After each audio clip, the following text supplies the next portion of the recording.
नमस्कार, आप देख रहे हैं देश का number 1 news channel news 18 India और मैं हूं आपके साथ अंकिता दुबे। 28 मई रात 9 बजे इलाका शाहाबाद डेयरी का, जबकि एक लड़की की, एक नाबालिग लड़की की इंसान की शक्ल में एक हैवान ने चाकुओं से गोद गोद कर हत्या कर दी और उसके बाद से ही पूरी दिल्ली सन्न है और पूरा देश सन्न है। लेकिन सवाल उठ रहा है, क्या इंसानियत हर वार के साथ मरती चली जा रही थी? हर चाकू का वार भले ही मृतका के शरीर पर लग रहा हो, लेकिन क्या इंसानियत हर वार के साथ दम तोड़ती जा रही थी? इस बड़े सवाल के साथ आपको बता दें कि इस वक्त हम मौजूद है शाहाबाद डेयरी के उसी इलाके में जहां पर मृतका का घर है। और ये सामने अगर आप देख पा रहे हो तो दरवाजे को बंद कर दिया गया है, क्योंकि लगातार भीड़ आती देखकर एक के बाद एक लोग जिस तरीके से मृतका के परिवार से मिलने आ रहे हैं, साफ तौर पर माता उनकी जो है वो जवाब देते थे बेहोश हो गई हैं। जाहिर तौर पर यहां पर थोड़ी सी संवेदनशीलता बरतने की जरूरत है और यही वजह है कि हम घर के बाहर से इस वक्त रिपोर्टिंग कर रहे हैं, आपको तमाम खबर दिखा रहे हैं। यहाँ पर पैरामिलिट्री फोर्सेस की तैनाती की गई है क्योंकि संवेदनशील ये मामला है, ऐसे में माहौल न खराब हो। लेकिन क्योंकि इस मामले को लव जिहाद से जोड़कर देखा जा रहा है और बड़ी अपडेट इस वक्त ये बता दें आपको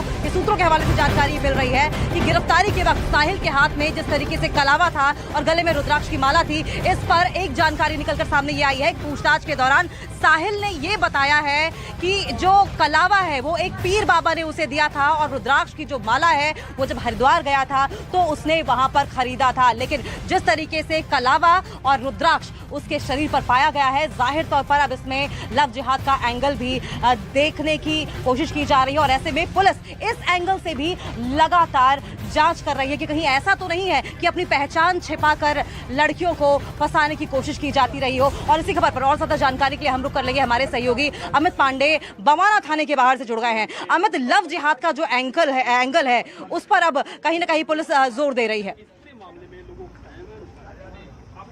हाँ जी बिल्कुल, और इसीलिए गहनता से पुलिस इस पूरे मामले की जांच कर रही है। और अब सबसे अहम चीज है कि हथियार कहां से मिले हैं। उन हथियारों के सोर्स का पता लगाने के लिए दिल्ली पुलिस की अलग अलग टीमें यहां पर काम कर रही हैं। आप देखिए तस्वीरों में पीछे साइबर थाना की जो पुलिस है वो भी यहां पर तफ्तीश में लग गई है। 6 से ज्यादा जो टीमें हैं दिल्ली पुलिस की अलग अलग एंगल से तफ्तीश कर रही हैं। पहली चीज हथियार है, दूसरी चीज कौन कौन लोग साथ थे, तीसरी चीज किन किन मोबाइल से कैसे उस आरोपी ने लोगों से बात किया था, क्योंकि मोबाइल तो बरामद हो चुका है, सिम कार्ड अभी तक नहीं मिला है। तो सिम कार्ड में किस के नाम से रजिस्टर था, किन किन लोगों से संपर्क था, कई एंगल है। पुलिस यहां पर तफ्तीश कर रही है और इसीलिए 2 दिन की रिमांड यहां पर मांगी गई है। और जब परसों एक बार फिर आरोपी को कोर्ट में पेश किया जाएगा, पुलिस की कोशिश यही रहेगी कि पुख्ता उसके पास दलील हो और इसमें कोई दो राय नहीं है। अभी तक की जो प्राथमिक जो जांच है उसमें पुलिस की ये निकला है कि आरोपी जो है वो मृतका को बुरी तरीके से वो इन्वेस्टिगेशन में और ऐसे कितनी चीजें हैं जो अभी निकलकर सामने आएंगी, ये भी देखना होगा। अमित, आप बने रहिए हमारे साथ, लौटेंगे आपके पास। लेकिन रुद्राक्ष और साथ ही कलावा ये बहुत सारे सवाल खड़े करता है, एंगल देता है लव जिहाद का। और लव जिहाद का कनेक्शन एक बार फिर से एक और केस में हिंदुस्तान में हम देख रहे हैं। इसको लेकर आपको याद होगा कल भी बयानबाजी शुरू हो चुकी थी। विश्व हिंदू परिषद की ओर से भी कहा गया कि हिंदुस्तान की एक और बेटी लव जिहाद का शिकार हो गई। लेकिन पुलिस की ओर से भी कह दिया गया है कि हर एंगल से जांच पड़ताल की जा रही है, जिसमें लव जिहाद का एंगल भी शामिल है। अगर ऐसा कुछ भी होगा तो इस पर भी इन्वेस्टिगेशन पुख्ता तौर पर की जाएगी, ये पुलिस ने दावा किया है।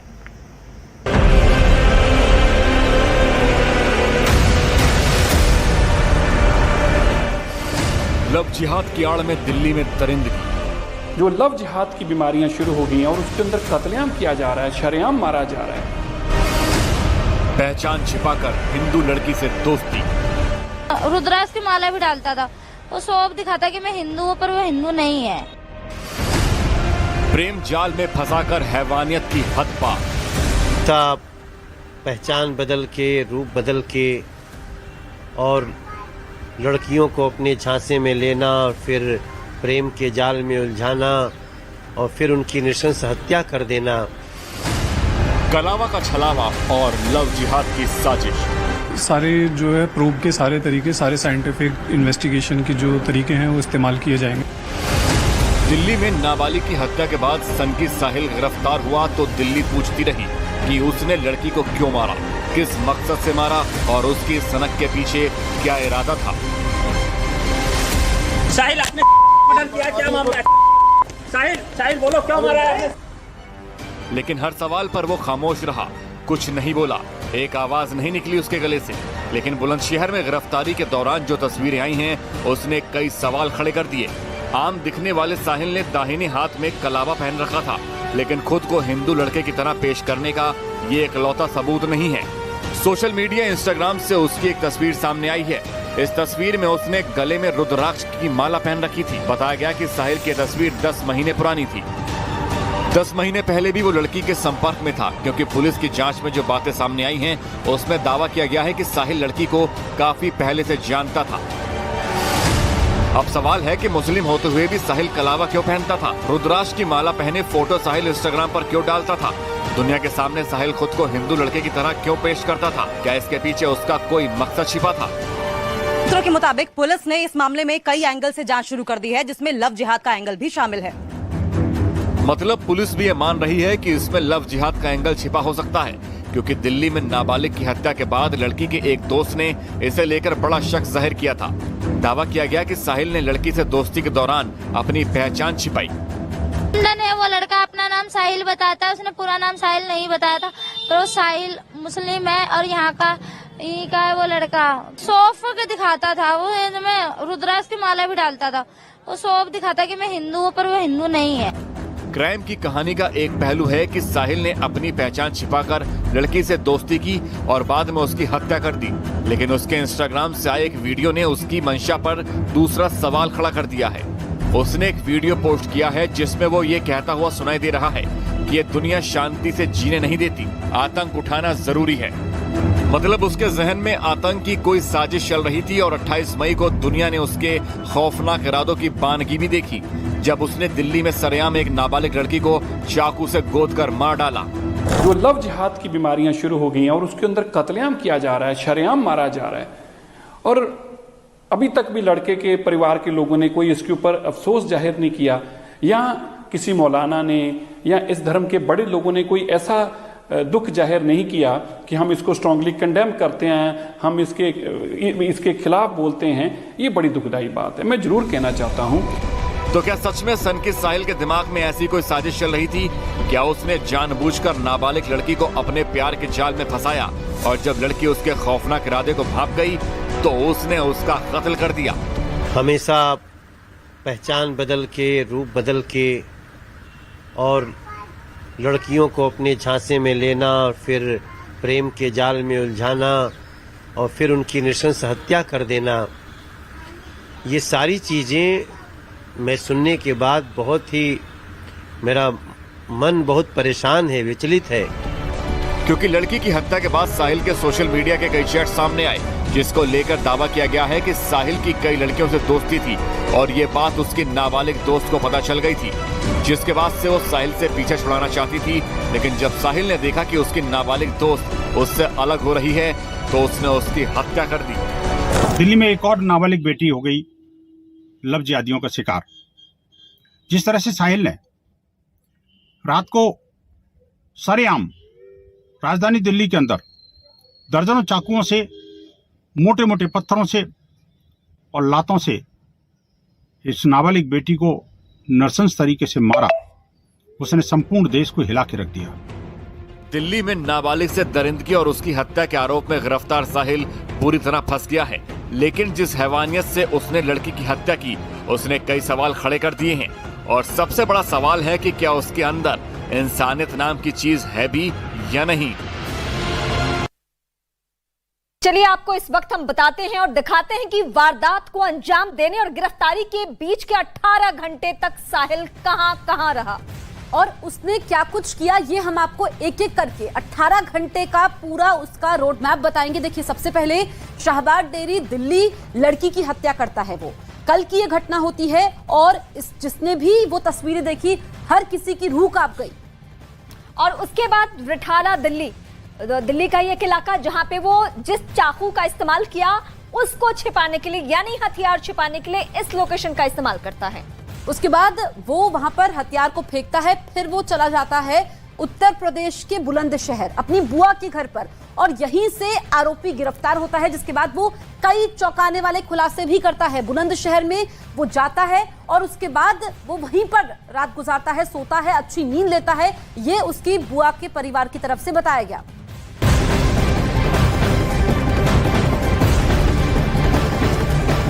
मेरे ठीक पीछे आप घर देख रहे हैं, इसी घर में इस बच्ची ने जन्म लिया था और जब उसकी किलकारियां गूंजी थी तो मां की खुशी का ठिकाना नहीं था। दरअसल जिस दिन ये कत्ल हुआ है यानी कि 28 मई रात 9 बजे रविवार को, उसी दिन मां से बिटिया रानी ने बात की थी ठीक 1:30 बजे और बातचीत में ये कहा था कि मां, मैं तेरी बेटी नहीं हूं, मैं तेरा बेटा हूं, मैं तेरे सारे सपने पूरे करूंगा। न सिर्फ इतना बल्कि जब न्यूज़ 18 ने मृतका की मां से बातचीत की तो वहां ये भी खुलासा हुआ है कि उन्हें साहिल के बारे में किसी तरह की कोई जानकारी ही नहीं थी। सुनिए जरा क्या कुछ मृतका की मां का कहना है।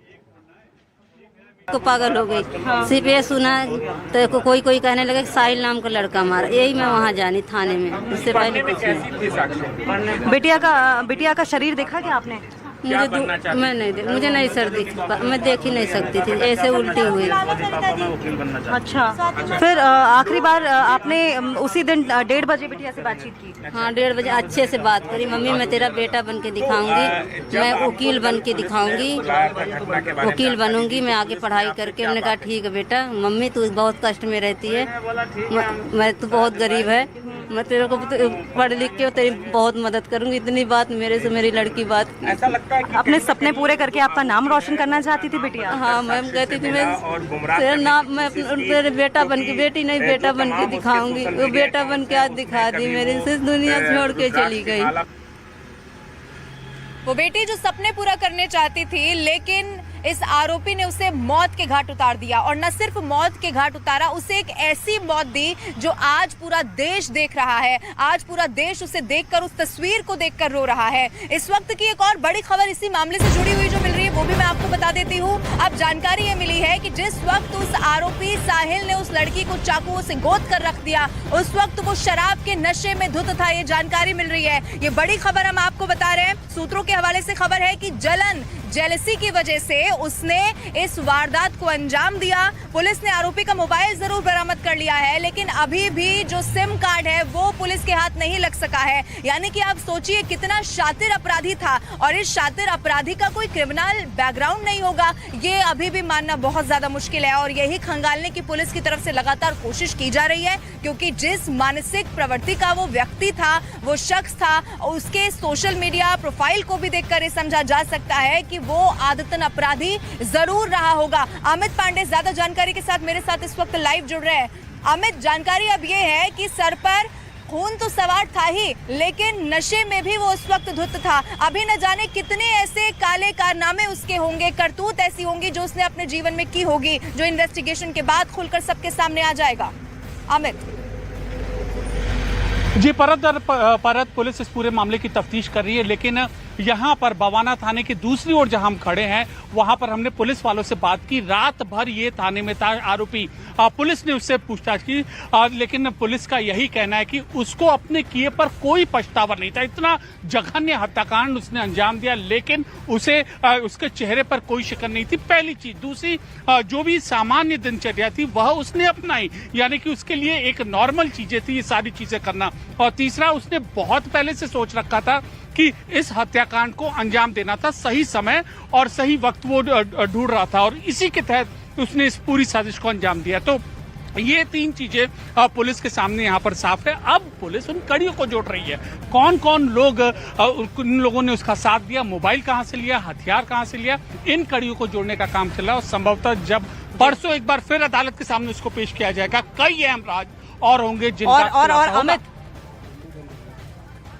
बिल्कुल बिल्कुल, और ये जो कड़ियां हैं उनमें से लव जिहाद भी एक कड़ी है। अमित, आपके पास लौटेंगे और ज्यादा जानकारी के लिए, लेकिन देखिए लव जिहाद के एंगल से भी पुलिस लगातार जांच कर रही है। लेकिन इस बीच बागेश्वर धाम के धीरेन्द्र शास्त्री, बाबा धीरेन्द्र शास्त्री का बयान भी सामने आया है। साफ तौर पर उन्होंने ये कहा है कि दिल्ली के शाहबाद इलाके में जिस तरीके से इस बेटी की निर्मम हत्या कर दी गई, इस बहन की निर्मम हत्या कर दी गई, उनका खून खौल उठा है। क्योंकि वो साफ तौर पर यही कहते हुए दिखाई दिए कि लोग मुझे कहते हैं कि मैं विवादास्पद बयान देता हूं, मैं ऐसे बयान देता हूं जो कि भड़काऊ होते हैं। लेकिन उन्होंने सवाल यह भी पूछा है कि किसी बहन की अगर इस तरीके से निर्मम हत्या कर दी जाए तो बताइए आखिर किसी भाई का खून क्यों नहीं खौलेगा। और इसीलिए आज इस बेटी की निर्मम हत्या कर देने के बाद मेरा खून भी खौल उठा है। अपनी बहनों का जब हम ये हाल देखते हैं तो शायद इस दुनिया का कोई भी भाई होगा जिसका खून ना खोले, और इसको देखकर खून ना खोले तो जीते जी मर चुका है। इसीलिए हम भरोसा सनातन पर करते हैं कि हमारा सनातन मारना नहीं, हमारा सनातन बचाना। हमारे जीवन में अभी हम बालाघाट मध्य प्रदेश में कथा कर रहे थे, बांग्लादेश से एक बहन आती है जो मुसलमान धर्म से, उसने हमसे कहा कि हम सनातन को स्वीकार करना चाहते हैं। उन्होंने कहा डियर माय सिस्टर, मेरी बहन, आपको धर्म नहीं बदलना, आप उसी धर्म में रहिए, बस हमारे सनातन को विचार करो।